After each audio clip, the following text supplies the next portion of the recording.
members, which are, some people refer to it as the external, as our anatomy, but we refer to our senses as being our means of being able to access understanding. How do we develop understanding if it's not with the ears, the eyes, the smell, the touch, your means of sensing and discerning? So how your eyes are set, when it says that you have eyes to see, but you see not, you have ears to hear, but what does that mean?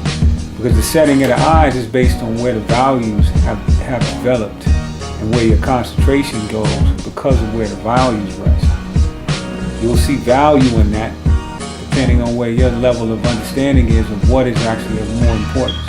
Is it to concentrate on that level of understanding where you get aroused by the emotion, or do you await the greater sides to connect, to see a more fuller picture of how you should evaluate not only that situation, but evaluate the thought behind even something that motivates something to go execute that particular act.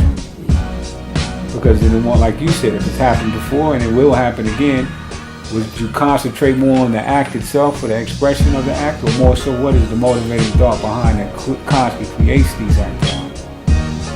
So then a lot of times people wouldn't concern, that's too much thinking. So their eyes remain set on a certain level, a certain plane.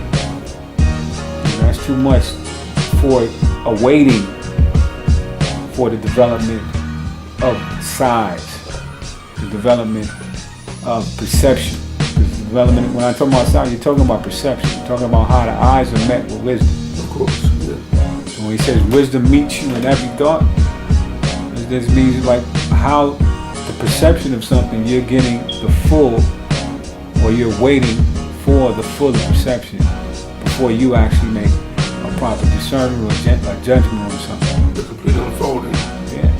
Of a seed, you don't judge a seed in the middle of its process of growing, you judge it at the point of fruit. Because that's how you're going to be able to determine what it is anyway.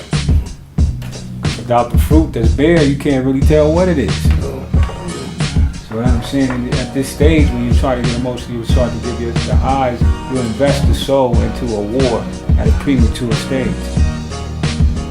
Where at the unified point of it, we begin to see, first of all, like I said in the beginning, on how everything is unified and how we see it at its point of unification. Then once you at the point of unification, you can identify where it deviated from that. Where did it go away? Now, once you find where it went away, this goes back to the example of the mechanic, because he can say, well, this is what's wrong right here. Because the system initially runs like this. Based on this being okay right here, this part right here being okay right here, this radiator, this aspect right here, all of these parts are fine, but something is wrong over here. Now you've centered in, okay, initially of what may be the cause. So this is the same thing with your own anatomy. You do a diagnostic on your own anatomy, okay, it seems that the liver is slowing down. There's a problem with the liver. Now what we're saying is the construct of the soul consists of all of your members.